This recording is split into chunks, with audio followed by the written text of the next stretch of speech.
의 권지영입니다. 비트코인이 그래도 하락분을 소폭은 만회하는 모습 보여줬습니다. 아직까지는 하락폭을 완전히 메우기에는 역부족이긴 하지만요. 그래도 6만 달러 밑으로 더 내려가 버리는 게 아닌가 했었던 불안한 마음은 조금 덜 수 있게 됐습니다. 오늘도 전문가님 모시고 얘기 나눠보는 날이니까요. 저희 방송 끝까지 함께 하시면서 시장에 대해서 이모저모 함께 살펴보시기 바랍니다. 자, 그럼 저희는 간밤에 마감됐던 뉴욕 증시 상황부터 살펴보도록 하겠습니다. 주요 3대 지수 서로 다른 불 켠 채로 마무리가 됐습니다. 이번에는 다우 지수만 파란 불을 켠 모습인데요. 0.76% 하락하면서 39,112선에서 마무리됐고요. 나스닥 지수와 S&P 500 지수는 다시금 빨간 불 켜냈습니다.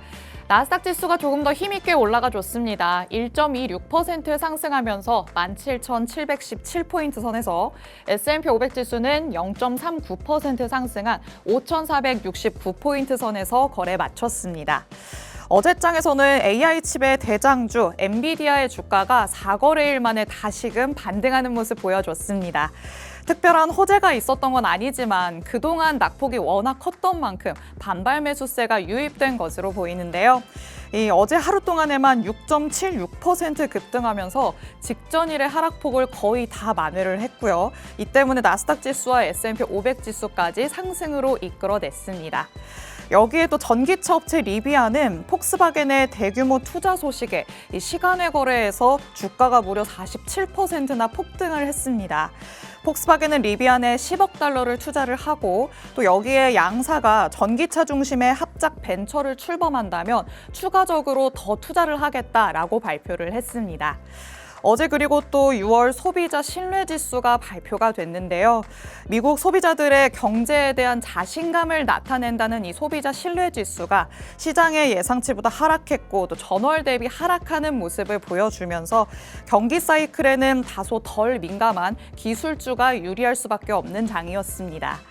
국채금리는 오늘도 여전히 변동 없는 모습 보여주고 있습니다. 10년물 국채금리 지금은 소폭의 상승을 보여주고는 있지만요. 아직까지 4.2%대에서의 움직임 보여주고 있고요. 달러 인덱스도 빨간불 켜고 있습니다. 0.14% 상승한 105.62 기록했고 골드 역시나 지지부진한 흐름 보여주고 있습니다. 현재는 0.01% 상승하면서 소폭만 상승했다라는 거 확인할 수 있겠습니다. 이렇게 뉴욕 증시 분위기 체크해봤습니다. 다음으로는 크립토 시장에서는 어떤 이슈들이 있었는지 헤드라인 통해 만나보시죠. 첫 번째 헤드라인 소식입니다. 비트코인이 저가 매수세 6만 달러 선을 사수했다라는 소식이죠. 비트코인은 엊그제 전해졌던 마운트곡스 거래소의 채권 상환 소식에 최대 7.5%까지 하락하면서 급락하는 모습을 보이기도 했었는데요. 다행히 어제 오전에 2% 정도 오르면서 하락분을 조금 만회하는 모습 보여줬습니다. 마운트곡스의 매도가 공식적으로는 확인되지 않은 데다가 또 여기에 추가 하락을 시사할 만큼의 악재가 발견되지 않았다. 이런 상황 속에서 투자자들이 조금 안도하면서 저가 매수세가 유입된 상황이었습니다. 다행히 소폭 반등을 하긴 했지만요. 그래도 비트코인의 가격이 빠르게 좀 내려와 있는 상황인 만큼 아직은 어느 쪽으로도 향방에 대해서는 단정 지을 수는 없을 것 같습니다. 자, 그럼 두 번째 이슈 살펴보겠습니다. 솔라나와 니어 프로토콜이 저가 매수에 적합한 종목이다라는 내용입니다. 어제 비트코인의 가격이 급락했다가 소폭의 상승을 보여주는 와중에 업비트 기준으로 비트코인과 이더리움, 메탈에 이어서 이 솔라나와 니어 프로토콜이 거래 대금 상위, 4위와 5위를 기록을 했습니다. 보통 하락장에서 이 가상자산 투자자들은 적립식 매수가 적합할 만한 코인을 매집한다고 하는데요. 투자자들에게 이 솔라나와 니어 프로토콜이 저가 매수 적합 종목으로 분류됐다라는 해석이었습니다. 주요 알트코인들 가운데 상대적으로는 그래도 조금 눈에 띄는 상승을 보여줬던 이 두 코인, 이 힘을 계속해서 이어갈 수 있을지도 주목해보시면 좋을 것 같습니다. 마지막 헤드라인 살펴보도록 하겠습니다. 페페와 시바이누 거래소 유입량 급증이라는 내용입니다. 앞선 솔라나와 그리고 니어 프로토콜과는 다르게 페페와 시바이누에 대해서는 매도 압력 발생 가능성이 제기가 됐습니다. AMB 크립토에 따르면 이 특정 페페와 시바이누 주소에서 상당한 양의 토큰이 유입된 것으로 드러났는데요. 이는 매도 압력의 증가나 또 거래를 준비한다는 걸 의미한다고 합니다. 이런 잠깐의 유입량 급증이 무조건 매도 물량의 출회로 이어지는 건 아니겠지만 그래도 가능성이 나오고 있다는 것에 주목을 하시면서 이 두 코인의 움직임도 조금은 신경을 써보시면 좋을 것 같습니다. 이렇게 크립토 헤드라인까지 살펴봤습니다. 다음으로는 글로벌 시가총액 순위도 한번 확인해 보시죠. 10위로 밀려났던 비트코인 아직까지도 제자리 걸음을 하고 있는 상태입니다. 비트코인이 소폭의 반등을 보여주긴 했지만 메타도 같이 오르면서 9위와의 격차가 크게 좁혀지진 않은 모습인데요. 이 10위를 뚫고 다시 위로 올라갈 수 있는 날을 조금 더 기다려봐야 될 것 같습니다.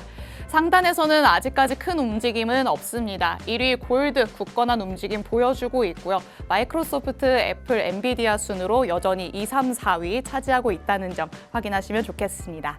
자, 마지막으로 크립토 시장의 암호화폐 시세까지 만나보도록 하겠습니다.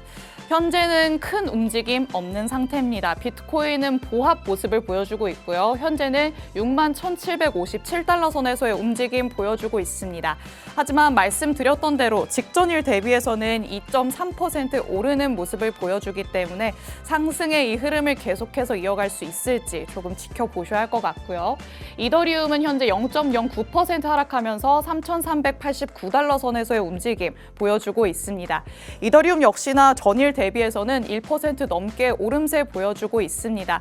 하락했던 비트코인과 알트코인을 비롯한 주요 이 코인들이 계속해서 그래도 좀 힘을 내려는 모습을 보이고는 있습니다.